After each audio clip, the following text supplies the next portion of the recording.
Virtual Piano Podcast, Episode 1, a conversation on pop music and piano teaching.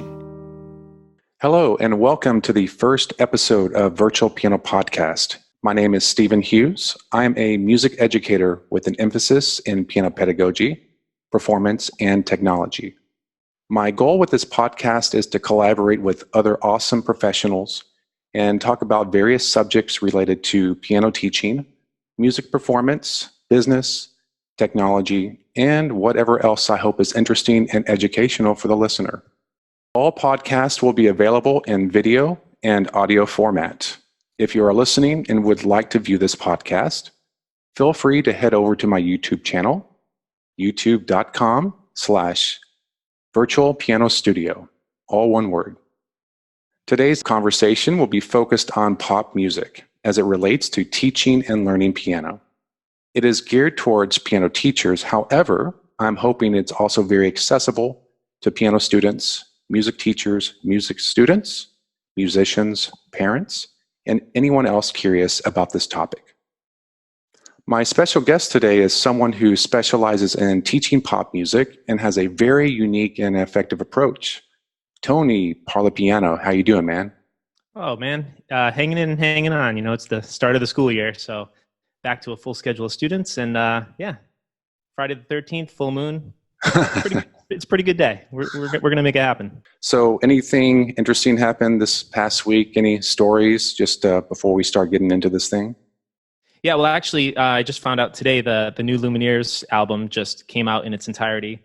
They've been releasing a bunch of singles, and I have 3 students that are like really obsessed with the Lumineers. So there's very few songs that we haven't touched with that. And I was one of my students actually texted me this morning to let me know that it was here, and there was a bunch of new piano material on there. So I'm going to be listening to that a little later today and finding out all the work I have ahead. Awesome. Yeah, that's always I always love getting students bringing in music, because that's pretty much how I stay relevant with pop culture. Exactly, man. I kind of take it to a pretty extreme case where I almost never select material for my students. I'll make suggestions based on things that they've done in the past, but pretty much 100% of the material, the decisions come from them. And then I just with doing that, it's the thing that I've always said is like students can kind of decide what they get to play without necessarily determining what they get to learn. And that's probably what we're going to be talking a lot about today is how to find the teachable moments within each song and finding out a way to kind of adapt these so that it can, both be fun to learn, keep with that interest-led thing, but also, be building their knowledge base. Yeah, I completely agree. It's what's awkward though is sometimes with when someone maybe a little bit younger, they haven't kind of built that circle of friends yet that they're listening to all this music, and then you have to introduce music to them, which is great. There's so much to choose from, but then the awkward moment is when like they say, "Yeah, I don't like that," and they're really indecisive. I have I'll just share another little story on this. It was with the student that actually texted me this morning, but I showed up at her house last night, and everybody's just starting the school year. They're coming off this have all this time in the summer, and now everything's back to like routine. And she just came in, she's like, "Junior year is killing me, so we're gonna do a sad song today." I said, "Okay, what are we doing?" And she said, "We're gonna do My Eyes by the Lumineers." And I said, "Geez," I said, I know I've listened to the album, so I've heard it before, but I wasn't familiar with that one. And as we're sitting there and playing it, I'm like, "You know what?" I said, "I think I have done this one before." She's like, "Yeah, actually, I think we started it before." and I said, "Oh, really?" She's like, "Yeah." She's like, "Remember, we started the song, and then we were like halfway through, and we got to this part where we were at that reminded me that, like, oh, this is familiar. I've definitely like done this with a student before." She's like, "Yeah, we were doing it." And then she said, "I don't want to do it anymore." And then you were like, "Okay." And I was like, "What do you want to do?" And she was like, "I want to do Ophelia." And then that became her like new favorite song. So it's, switching the tracks sometimes in the middle of a lesson, sometimes it is like a little like, "Oh, but you just said you wanted to do this thing." So sometimes it's really important. Like now I'm getting to the point where I'm like, I want you to like have that vision of you playing the song. Like, do you really want it? Because you need to return to that. Because when it gets to the point, where it gets hard and they say that, and it's okay, you can say it's hard, but like what does that mean? Like, does that mean you're giving up, or does that just mean like we got to work through this? Because it's just an emotional outburst at that point. Like, what are you going to do about the fact that it's hard? Like, let's work through this, right? Do you remember like when you chose this song, like you really thought about it? So it's returning to that vision of, can you think of yourself playing it? And some songs are just a bop. Sometimes it's just like a 1 weeker, like we're just going to learn these chords and we're going to move on. So Yeah, it's funny that sometimes things will come full circle, but like a lot later on. But yeah, we want to try to keep our students on a direct path. And I think as musicians ourselves, we have to remind ourselves, we get started on a project or on a piece that we really want to play, and then we kind of get off track, and we have to remind ourselves, what is the goal here? We can treat ourselves the same way that we treat teaching our students. And it's definitely a great reminder, keeping students on track and reminding them of being able to finish things, because I was kind of bad about that myself. Start a lot of things and not finishing, especially with composing music. Yeah, man, that's actually something one of my teachers, my mentor that I've been working with for 17 years, he hooked me up with this the writings of this guy Robert Fritz, who wrote a book. It's called The Path of Least Resistance, and it's not the path of least resistance, like taking the easy way out. It's more about like having energy move where it's easiest to go, and that's where the like the dreaming in HD. Like, can you imagine yourself being here and then accurately describing current reality, like where you are now, and mapping out a path to get there? And he talks all about like the 3 stages of the creative process. The first stage being germination, which is where that initial excitement comes in, the starting a new project, which is why sometimes students say, I want a new song, I want a new song, I want a new song, because there's a feeling of that excitement from starting something brand new and being a beginner all over again. And then this second page of assimilation, where you're like acquiring all this knowledge, and that's the part where people get a little lost. And then Right. Stage 3 is completion, and true masters of the creative process can do all 3. This is why these are the masters in their field who generate lots of content, recordings, books, novels, any field, right? Paintings, Right. artists. Well, and that's why it's so important early on that we teach that, and that they learn even in maybe shorter versions of that, like short pieces, or even an exercise, or whatever it is that they're working on, being able to complete that. And that gives you confidence too. And then confidence allows you to maybe try a little harder the next time, once you have you encounter maybe a bigger road bump, right? Exactly. Yep. So, Yeah, and with these pieces too, it's I treat almost like each section like an episode in a series, like a TV series. It's like, okay, if you're going to commit to doing the song, we're going to do an intro, a verse, a pre-chorus, and a chorus, and we can stop there if you want. We're going to at least make it feel like it's a complete thing that you can like show to somebody, even if it's an abridged version. It's totally right.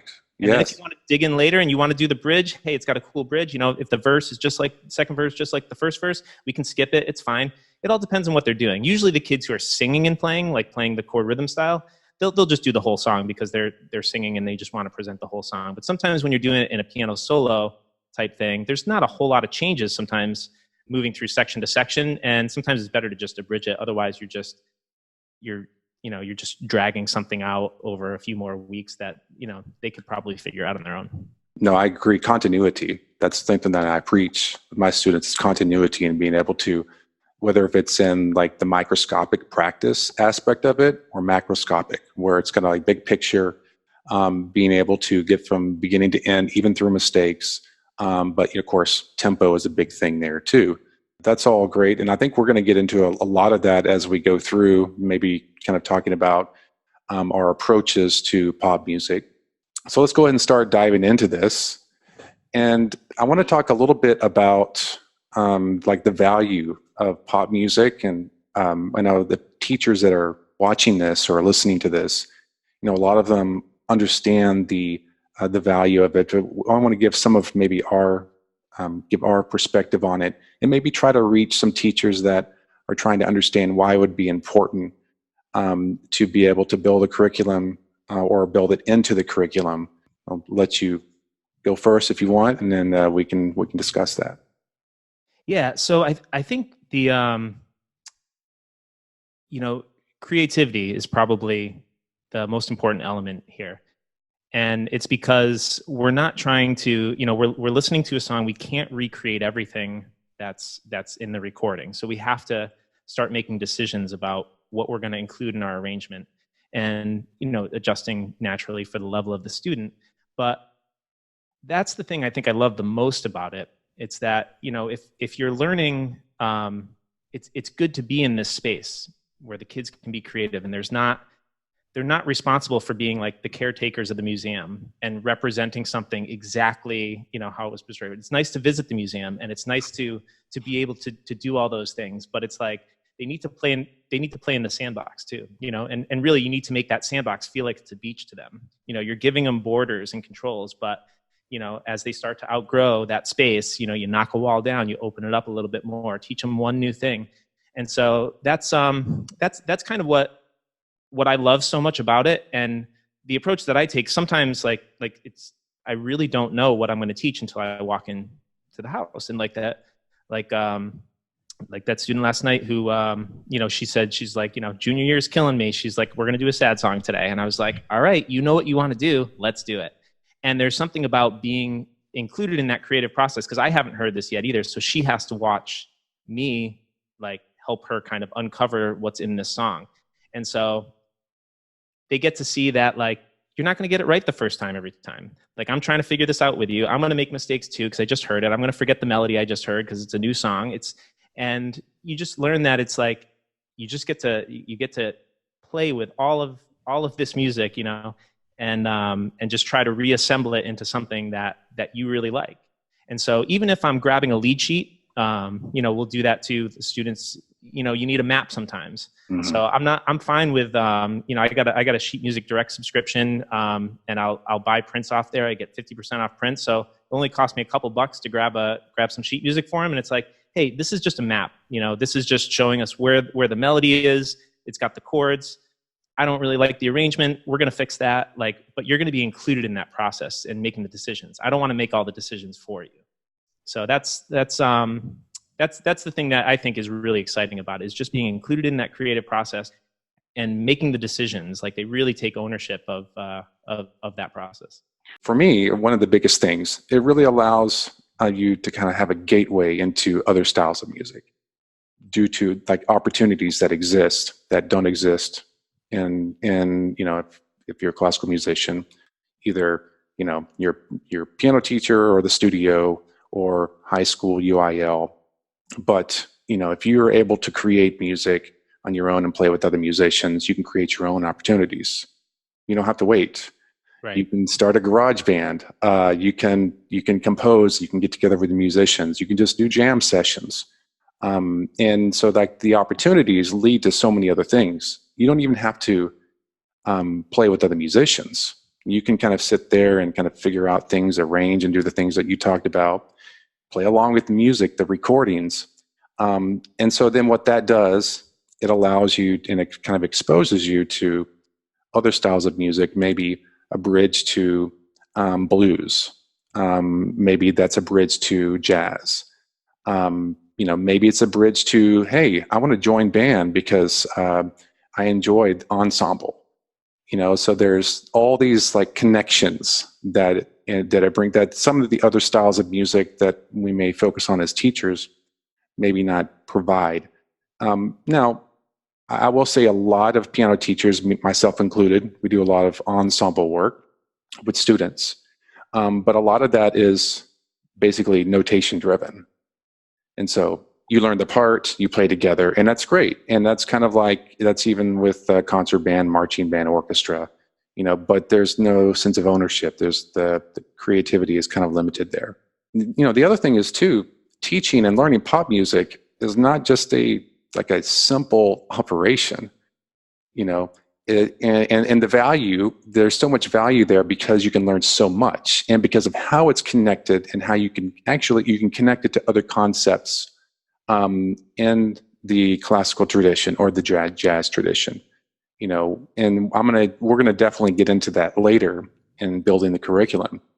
But I've talked to a lot of teachers and seen a lot of posts just regarding, it's just learning pop music is a fun thing. It's the thing that you do that it's kind of like the treat, or that's the candy. It's the it's the incentive. When Right. I do not treat it like that. It's its own entity. It's a very special way of playing music, and it really it opens the door so many opportunities. Yeah, man. And again, when everything stems from interest, and that's a phrase I remember my mentor the first day in college, like that was the first thing he wrote on the board. Everything stems from interest. And it's so true. It's like I just today it's like, well, what do I still learn about? It's the things that interest me as an adult, right? So why would it be any different when you're a child? So I notice that is another driving factor in why I do this approach with my students. And I really want all the decisions to come from them, because I want them to say, yes, this is what I want to do. This is the song I'm into. And if I can use that, and it doesn't always work out exactly as I imagine, right? Sometimes it's tough, or sometimes I need to say, what, I need to come back and listen to that later and figure it out, because I'm not exactly sure what's going on there. But it's the fact that it's all connected to their interest. You just need to keep them going, because I've seen before where a student just, they give off this vibe that it's like, I don't really want to study the instrument. Like, I just want you to teach me the cool pop song, just show me where to put my hands and teach me the cool pop song. Mm-hmm. So it's like, sometimes that's what it's about, and I try to expand on that. I've had students where they'll almost don't want to allow new information in. They know how to do the root position ones. They don't want to learn the inversion. So, you start with, okay, well, can I get them to do one inversion today? If we can move just the one chord into a different shape, it'll make it a little bit easier. Mm-hmm. And sometimes it's just finding a way to get them. But I noticed that I just kind of try to roll with everything, because I've been doing this long enough where most of my students, through doing this interest-led learning, and probably traveling to their home helps a lot too, but like most of my students do stay until they graduate high school. So that is kind of that's what I think of when I'm getting a student. I'm like, I got this student for 10 years. By the end of 10 years, like, I'm not so worried about the linear process, like the whole way through. Like, they're going to get there. They're going to get to this place where they have enough of the skills and everything to just keep this in their life in some way. Because let's face it, most of them are not going to become professional musicians. Like, I have that talk with all of my students who seem like they're serious, like sophomore year of high school. Like, if this is ever a thing that you think you want to do for like the rest of your life, like, we need to talk about it and make sure we like set you up. We need to start now. Yeah, exactly. Because, and I've done this long enough where I felt like I've had students that have gone to college and then they majored in music and then they switched when they got there. And I felt like I almost gave them an unfair, like, I didn't really set them up for what they were about to face there, because they had this whole time of just like doing whatever they want. And now they're like, you got to do it this way. You got to do it this way. And so I've realized, like, I need to be a little bit better about like preparing them for what's coming up. And, you're going to, you're not always just going to be able to pick everything you want to play. But I love that I can give that experience, because again, if they're able to carry this with them throughout their life in some way, and if students have told me, like, just thank you so much for your lessons. I hear things in music that I would have never heard before. Mm-hmm. And that's all because we sit there together in the lesson and then we listen to the record. Do you hear that? And she's like, oh yeah, it's these are the things. And if for no other reason than just getting more enjoyment out of listening to music, I mean, that in and of itself is incredible. And then the fact that they can just take this with them forever, and carry it with them. So I start cracking down a little bit, like as our time's coming to the end. I'm like, okay, you need to make sure you really like get all this stuff, so like you can do this on your own without me. But that's again all part of the process of doing it together and buying these arrangements and then saying, we're going to change that. I'm going to talk about a student that I have. Last year, and this student is, I would consider him intermediate level. He's been studying for about 4 or 5 years. There was a burnout factor, and he had been primarily classically based, and he was actually transferred from a few years ago. And so we continued on that direction, and then I started introducing him to new concepts, chords, analyzing music, just kind of getting more of a full scope of the understanding of everything. But still, he really wanted to excel. He has a brother that's really excelling in music, so there's that kind of competition there. Sure. But at a certain point last year, there was some burnout, and it wasn't a complete burnout. It was more like, some disinterest setting in. And so, kind of talked to him about it. And all of a sudden, it was amazing. This opportunity to play in the praise and worship band opened up and at his church. And so I was like, you should do it. This is perfect. This is the door opening right here. Because I knew exactly at that moment what we would do. So anyways, we started working on chords and how to listen to the music and how to play along with music and just all the different things that go into preparing for more of a kind of a live situation. And he got really into it. We started transposing, and then all of a sudden by himself, he started arranging the music. He started learning the melody by ear, which before it was a chore. And all of us, he was doing all these creative things in the music and starting to make arrangements. And even this past year's recital, he played 2 wonderful arrangements of 2 praise and worship songs, very pretty elaborate arrangements that he created on his own. So that's just another example of like igniting the fire and using other styles of music and not just being closed-minded, being really open-minded and how you approach things, and just keeping the doors open for those opportunities. And what he wants to do in this summer, he was like, I want to work on Debussy.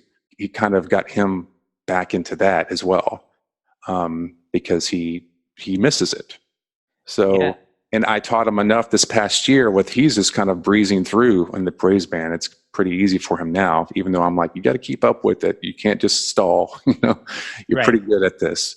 But now he's re-inspired to work on to get back into his classical studies. But it's pretty awesome. That's so important to it's a good reminder of just like, if you let the kids go on the pop track, like it doesn't mean they're going to be there forever. Yeah. They find the music, it gets to a point where, you talk about the 4 chords, they get bored of that too. And they start to know when it's, that's just the 4 chord thing. Like, can I, like, that's, they're that's like in on the joke. Right? They're in on the joke now too. Yeah. And it's like, and that's the thing. It's like, it's not just 4 chords. It's not just root position. It's not, there's a lot more to it, but it's like, what? I can listen to that stuff. And like, I get it too. Like, it's like, they're earworms, that you hear this music and it's just like, oh yeah, that's got a good beat. They can be fun to play too. And the nice thing is once they learn, kind of all the tricks too, they can take those 4 chord pop songs and rearrange them, reharmonize them, find some movement to get you to the 1 to the 4 chord. I watched it pleases other people too. Like they, you play those songs and you may think it's simple for you or teaching it, but you also have to remember how it makes other people feel. Yeah. Yeah, man. And it's not about 4 chords. It's about the memories from the song. Yes, absolutely. Yep. And yeah, man. I've seen. I don't know if you know all these guys, but there's this producer, John Bryan. He's like he's done like film scoring for like Eternal Sunshine of the Spotless Mind and I Heart Huckabees for a while back. But he does a lot of producing too. And he had this show. He owns like this club in I think it's L.A. And he had Elliott Smith on. This is way back, like I don't know, 90s. And so he's on this show with John Bryan, and he's up there singing. And who else is on the show with him? Brad Mehldau, and Brad Meldau's sitting there playing piano and like jazzifying like all of his little lines, but like in an appropriate way, not just like running licks all over the place, but just really expanding on the harmonies that, Elliott Smith has advanced harmonies too, but it's like, and here he is mixing with, this legendary jazz pianist. In the next episode, we will continue our discussion as Tony breaks down his unique teaching method. His interactive presentation will include demonstrations and visual examples on screen. We will dive deeper into the concepts and talk about how to incorporate into your lesson plan or just learning in general. Thank you for watching and listening to the Virtual Piano Podcast.